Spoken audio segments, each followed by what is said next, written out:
Government is hours away from a shutdown, and with no deal in sight, it looks like the U.S. government is going to shut its doors. How did we get here? What happens now? And how does this end? From the opinion pages of the Wall Street Journal, this is All Things with Kim Strassel. Welcome to All Things with Kim Strassel, a weekly Wall Street Journal opinion podcast. And for answers to all those questions and even more, we are fortunate to welcome back to the program Oklahoma Senator James Lankford, who is also the vice chair of the Republican Conference. Senator, thanks so much for coming back to the show, because if I'm not mistaken, you are so far my one and only guest I've now had as a return customer. So thank you for putting up with me. Wow. Now I feel exceptionally privileged on that. So here we go. The sides are dug in. A meeting between Donald Trump and Congress's top leaders, including Chuck Schumer and Hakeem Jeffries, did not yield any grand bargain. Nobody much thought it would, but it seems pretty clear by this time tomorrow we will be in a shutdown. Before we get to the politics of this, just a few words on the mechanics for listeners who might not be clear on all this, might not remember what happened back in 2018. What does stay open? What's shutting? What are you hearing about the administration's plans for how this is going to roll? Yeah, so the administration has been pretty quiet about what they plan to do, other than saying they have pretty broad authority to be able to manage office. So just the mechanics of this. The federal government runs on a fiscal year from October the 1st to September the 30th. We have 12 appropriation bills that have to be passed by Congress, signed by the president, to be able to fund what's called the discretionary side of the budget. You've got two sides of the budget: discretionary side, mandatory side. So mandatory side would be things like Social Security, Medicaid, Medicare. Those things are not affected at all by a government shutdown.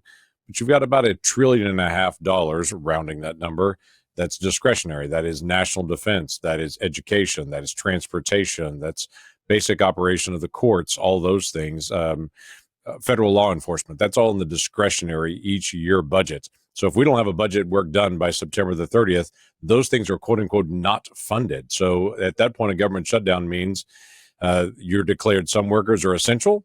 They have to stay there even though they're not getting paid. And some folks are considered non-essential. They go home and wait until the shutdown is over, but all of them will be paid when it's said and done. So every single administration handles it a little bit differently. President Obama shut down all the national parks when there was a shutdown in his presidency. Donald Trump, when the shutdown his, made it the easiest he possibly could, kept everything open, declared as many places essential as he could. So that it is unknown what the administration will do this time, other than them saying, hey, I may fire some folks if they're declared non-essential. If they're non-essential in a shutdown, maybe they're non-essential for all time. So I'm glad you brought that up, because there's a couple of elements of this. We've had prior shutdowns, but Right. My theory is that this one is a little unique in a couple of ways. And I wonder if Democrats have factored in something that you just mentioned here, an unusual aspect of this, which does make it a little different. I doubt that this administration wants a shutdown. I'm sure they'd much rather be, say, passing bipartisan permitting reform through Congress at the moment. But if it's going to have one foisted on it, it can also look to make an opportunity out of it.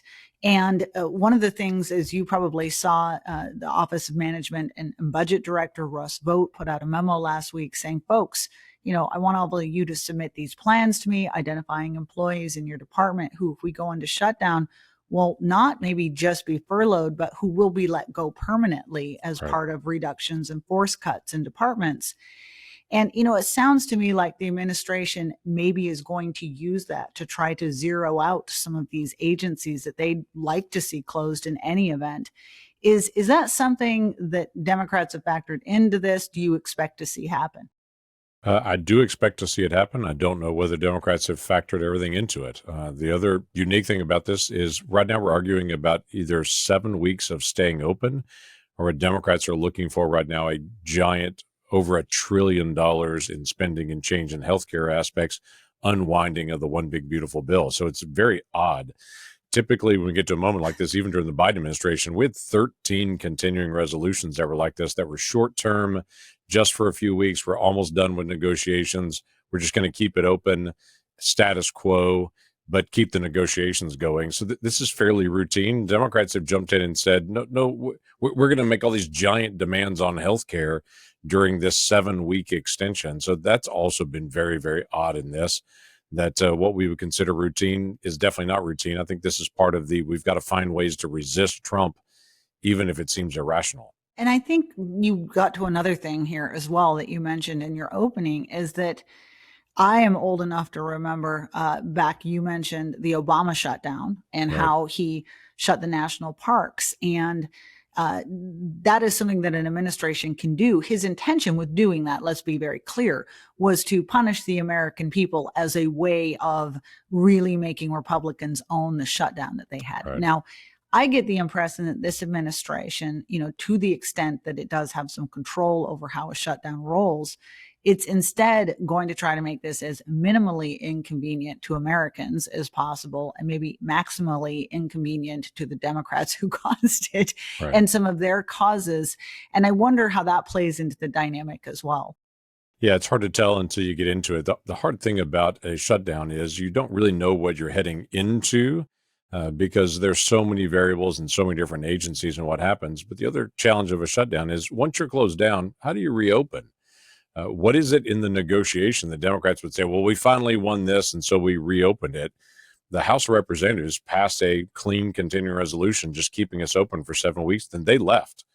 And so the only option that's sitting there is just stay open for 7 weeks, continue the negotiations on appropriation bills, be able to get those done. Or what are Democrats looking for? They're looking for the House to come back and to be able to negotiate something else. And they've kind of been all over the place on this. So the challenge is we don't know what happens once you get into a shutdown, and you also don't know what it takes to reopen it. It's the old adage, it's easy to start a war, it's hard to stop one.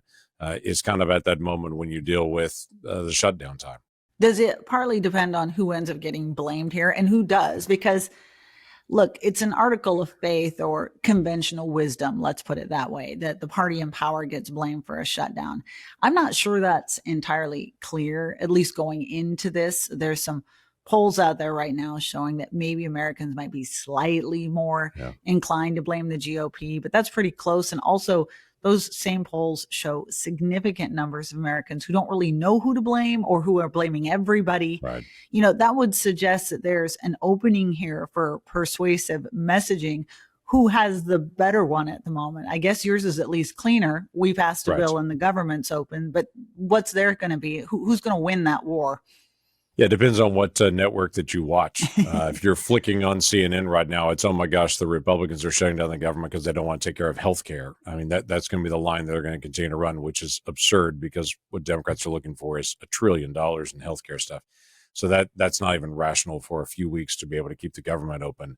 So that's part of the challenge. I would tell you, during the first Trump administration, Chuck Schumer shut the government down for a weekend during that time period, and it was over DACA. He said, I want DACA kids all given citizenship, and they shut the government down over that.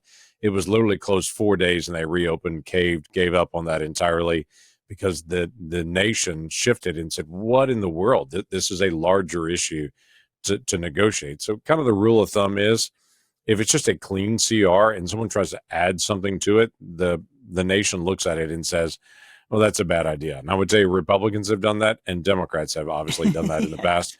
This is one of those moments where it's just a clean CR to be able to keep it open, continuing current status quo. And Democrats are instead saying, oh, no, we want a ton of things. We want to show we're fighting Trump. I do think the nation sees through this one. And there are a lot of things to negotiate. We've got almost $1.6 trillion of overspending this year. That's a giant number. There's a lot to negotiate. We should negotiate. We should have hard conversations, but I just don't believe we should have it during a shutdown. Yeah, and I want to talk to you about that. I do want to get into these internal Democratic politics that are clearly really what's behind this. But are Republicans doing enough to truly take on this healthcare argument? I mean, and you can argue whether or not it's the legitimate reason that they're doing this or not. But here's my frustration. I hear a lot of Republicans saying, Democrats just want to give healthcare subsidies to illegal immigrants, and we're not going to let that happen. Okay, and that is something that no doubt many tax-paying Americans agree with. But what I don't really hear a lot of Republicans doing is making the argument that we limited government types would like to hear from Republicans that Obamacare remains hugely problematic for our Right. healthcare system in general. And the goal needs to be far fewer of these government subsidies in general and more free market innovations. When is the Republican Party going to engage on that issue? I mean, and maybe the argument is we don't do it now, but I'm also hearing talk that maybe this is something that people are going to cut a deal on at the end of the year. Yeah, it's been interesting, and when you get into the what's called the premium tax credits, this was something that was done during the Obamacare piece to be able to say some folks would get these additional subsidies to be able to pay for their insurance premiums. It goes directly to the insurance companies so they can pay for the premiums and all that. Those are built in during COVID. When Democrats and Joe Biden was in the White House, Democrats did reconciliation bills. They did two of them. They actually added in additional subsidies on top of the premium subsidies that are there Right. that were COVID related. They were temporary. In fact, they even listed in their bill, these are temporary. These are plus ups. Correct. These are plus ups for COVID. Well, that's what right now Democrats are fighting to keep, the temporary COVID subsidy plus ups. In the 4 years of Joe Biden, these premium subsidies doubled the number of people. They went from 10 million people on these subsidized plans to 20 million people in just 4 years. So in all the time of Obamacare and all of its time prior to that, the previous 10 years, we built to 10 million. Joe Biden doubled that. And a lot of it was these premium supports, and there are lots of issues. It's also uncapped to where you can be 600-700% of poverty and you're still getting these premium supports. And for some folks that are 150% of poverty and down, they pay zero now, Right. which means the incentive is for insurance companies just to sign them up and get as many people as they can on that, because they're getting additional payments coming in for them for people that probably won't use it at all. So there are big issues that are there in the whole program, period, and how it's set up, but especially these plus ups that were done during COVID.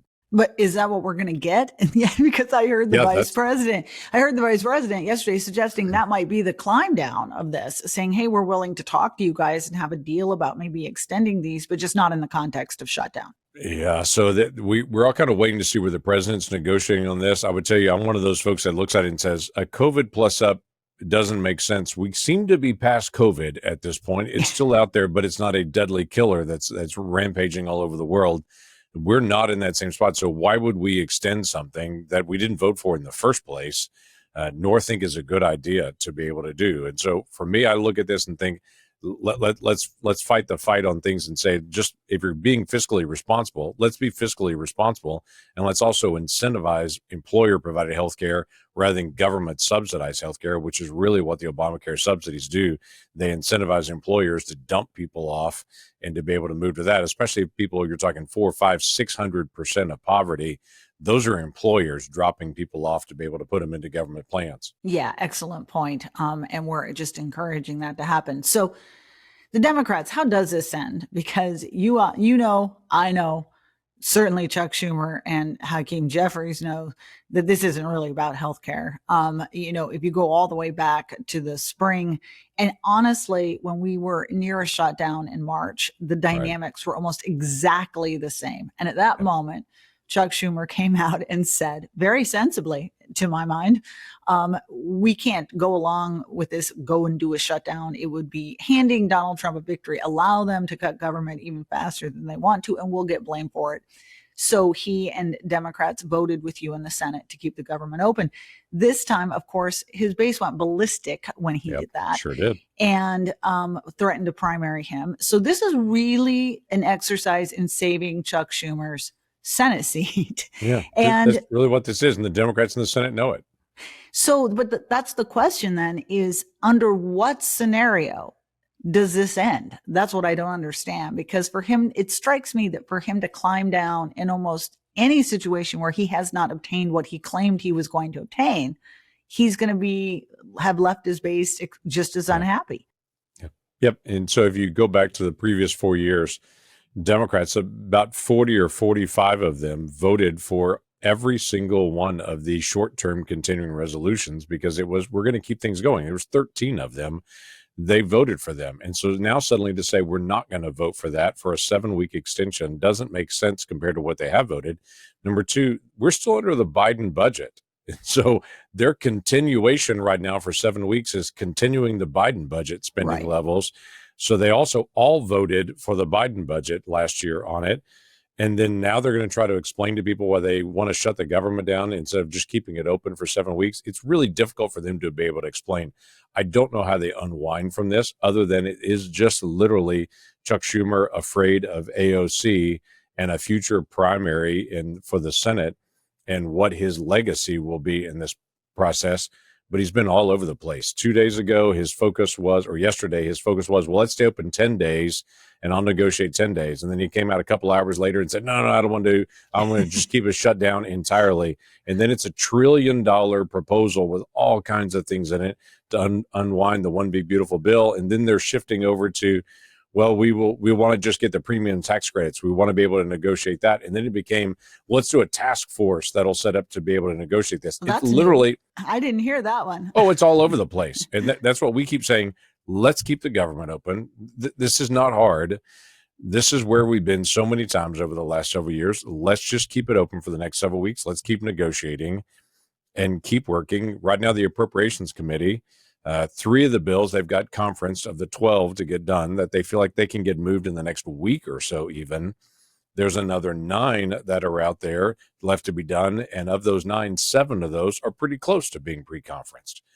So we have an opportunity to actually move appropriation bills in the next 7 weeks for a significant part of this. Let's give it time to be able to do just the normal process. I'm glad you brought that up, the normal process, because Yes. let's just step back here. Let me just unleash for a moment. And, as long as we're going to step back away from all the immediate finger pointing and just point the bigger digit at the real culprit of this, which is the fact that Congress in general is completely incapable of doing its most basic job, which is appropriations. I have been doing this now for 30 years. I've never watched Congress do its appropriations correctly. And so what we're really blowing by tonight, so that everybody understands, is a deadline that is the same deadline every year that everyone in Congress knows about. That's really, again, the power of the purse, which you folks remind us all the time is your biggest power. And yet neither the House or the Senate is ever remotely close to having completed that process by September 30th. So I know that you care about this and that you recently introduced legislation called the Preventing Government Shutdowns Act. Right. Tell us what that would do and who's co-sponsoring it and what the prospects are. Yeah, let me give you a little bit of context on this. We're functioning under something called the 1974 Budget Act, which you know very well. I joke with people and say, we don't wear ties from 1974, we don't wear shoes from 1974, but we're still functioning under 1974 Budget Act, which has not worked in decades and decades. It worked for about 2 decades after it was passed, and then really hasn't since then.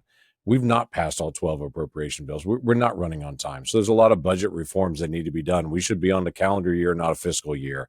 When we do get it done, it gets done in December every year. Why don't we acknowledge gravity and to say, let's actually run on a calendar year? Why don't we do every 2 years for a lot of these budget cycles? Let's combine some of these different pieces rather than doing 12. I mean, there's some simple, straightforward things to do, but one of the things I've really pushed on for several years is we need to prevent government shutdowns. And there's a pretty straightforward way to be able to do it. The bill that I partnered with Maggie Hassan, who's a Democrat from New Hampshire, trying to make this nonpartisan. It basically says you get to the end of the fiscal year, whether that's September 30 or December 31, doesn't matter where it is. You get to the end of that. If one of your 12 appropriation bills is not done, or all the 12 are not done like they are this time, you have an automatic continuing resolution that kicks in to keep the government open at status quo level. But members of Congress are in session 7 days a week. We lose all of our travel allowances to be able to do anything. We have votes every single day. And by law, we can't move to any other bill on the floor of the Senate or the House that's not an appropriation bill. It basically locks us into a box and says, okay, things weren't done on time. Now you're in overtime. The only thing you can work on is this. That's it. That's the only thing you can work on. So it locks us into that spot of saying, now we got to finish appropriations. If you really want to get a member of Congress's attention, make them stay in D.C. over a weekend or make them stay through one of the recess weeks. Oh, yeah. I mean, you'll have undivided attention. I mean, there are multiple members that are billionaires, which is fine. But everybody's like, if you take away their pay, I'm like, there's several members here, their pay is a rounding error to their investment portfolio. That's not a big deal on that. time is the big deal to everybody. It's the great equalizer. You remove everyone's time, you have everyone's attention to say, okay, let's actually focus on this and get this done. Plus, you can't move to other important bills until this set is done. That just puts us in the box. If I can say it like my mom would say, when my brother and I were fighting in the living room, she would say, the two of you go to your room, you fight this out, stop disturbing the rest of the family. You guys settle it, then you can come back here. That's basically all it does. It holds the American people and federal workers harmless while we fight over the very serious issues of what we're going to do on budgeting. There are fights to be had, but quite frankly, we look terrible on the world stage when we have government shutdowns. The rest of the world can't figure out why the United States can't get their act together on it. And we often have these continuing resolutions forever, and things don't get done. So I'm just trying to find a path to say, how do you solve this? The last time we brought this up for a vote was in 2023. We got 56 votes for this, bipartisan. We got 56 votes for this, just shy of the 60 that's needed. So I continue to be able to build the coalition on it and to say, let's actually work to be able to get this done. If there's a better way to do it, somebody bring it. But right now, it has received the highest number of votes of any of the government shutdown proposals that have been out there in decades, because I think people are looking at it going, that's a better way to be able to do this. It's not trying to create some gimmick. It's just saying stay after class until you get your work done. See, I have an idea for how you get those final votes. You just need to rename it the Lock Congress in a Box Act. And I think the public enthusiasm would be so great that, your colleagues would not be able to resist. I know that there was actually a vote in the Senate, I think just maybe even yesterday.